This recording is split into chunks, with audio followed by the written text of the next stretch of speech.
अमीन सयानी से लेकर आज के रेडियो जॉकीज तक, रेडियो या एफएम ने एक लंबा और एक बहुत ही इंपॉर्टेंट रोल निभाया है हम सबकी जिंदगी में। अपनी आवाज के जादू से हम सबको ये आरजेज या तो कभी हंसाते हैं या तो कभी रुलाते हैं। वो कहते हैं ना, जिसका कोई दोस्त नहीं होता उसका दोस्त आरजे होता है।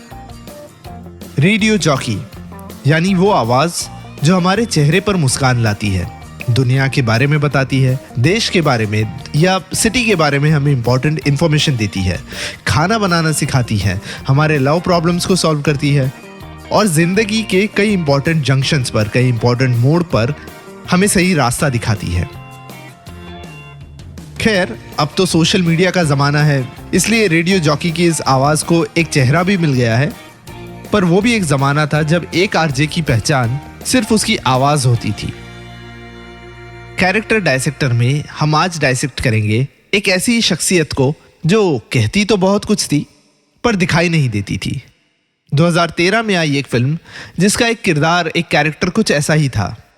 रेडियो जॉकी की तरह बात करती थी, मजाक करती थी, गाइड करती थी, टाइम पास करती थी, खाना बनाने में हेल्प करती थी और तो और गाने भी सुनाती थी और रेडियो जॉकी की ही तरह दिखाई नहीं देती थी। और ये कैरेक्टर है द लंच बॉक्स फिल्म की देश पांडे आंटी।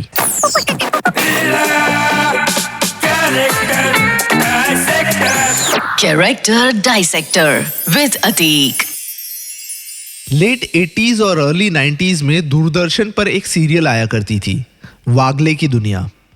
वागले की दुनिया की मिसेस वागले यानी कि लंच बॉक्स की मिसेस देशपांडे का रोल निभाया है भारती आचरेकर ने। पूरी फिल्म में मिसेस देशपांडे सिर्फ सुनाई देती है उनकी आवाज ईला को कुकिंग टिप्स देते हुए, तबीयत पूछते हुए, मैरिज लाइफ डिस्कस करते हुए और तो और स्ट्रेंजर्स के लेटर को रिप्लाई करते हुए। मलाड ईस्ट के एक अपार्टमेंट में ऊपर वाले फ्लोर पे रहने वाली Mrs Deshpande is like your guardian angel, आपकी बेस्ट फ्रेंड है। पर सवाल ये है कि पूरी फिल्म में हमें मिसेस देशपांडे दिखाई क्यों नहीं देती, क्यों सिर्फ सुनाई देती है?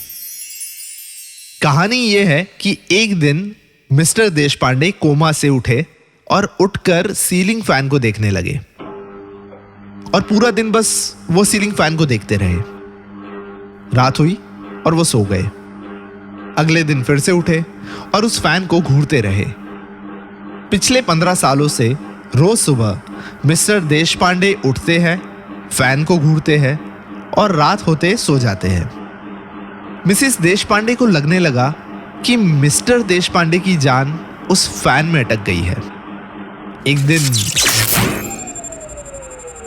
लाइट चली गई और अंकल की धड़कनें ऑलमोस्ट रुक सी गई। अगले दिन मिसेस देशपांडे ने अपने घर में इन्वर्टर लगवा दिया। मिस्टर देशपांडे की जान फंसी है उस पंखे में और मिसेस देशपांडे की जान मिस्टर देशपांडे में।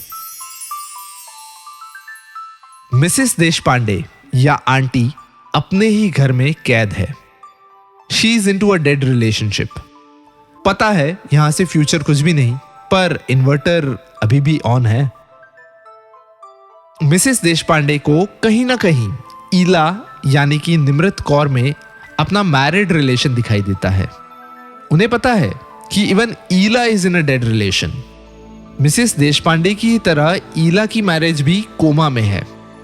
मिसेस देशपांडे अक्सर ऊपर से एक टोकरी में ईला को मसाले भेजती रहती है, मसाले to spice her marriage life.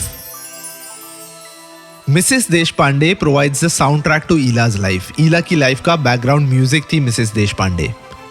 हर समय, हर मूड के हिसाब से मिसेस देशपांडे 90s के गानों की कैसेट बजाती थी।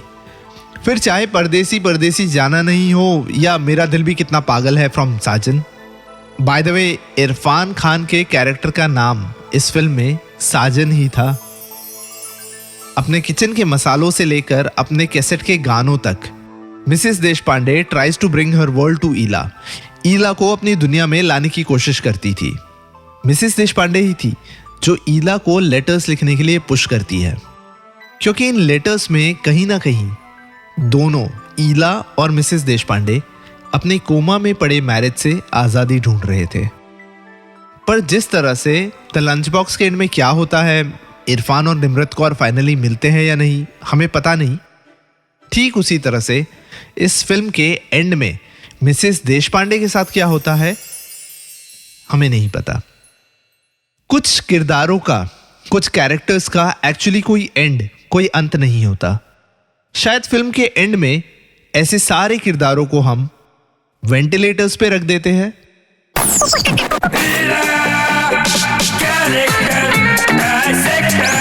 Character dissector with Atiq.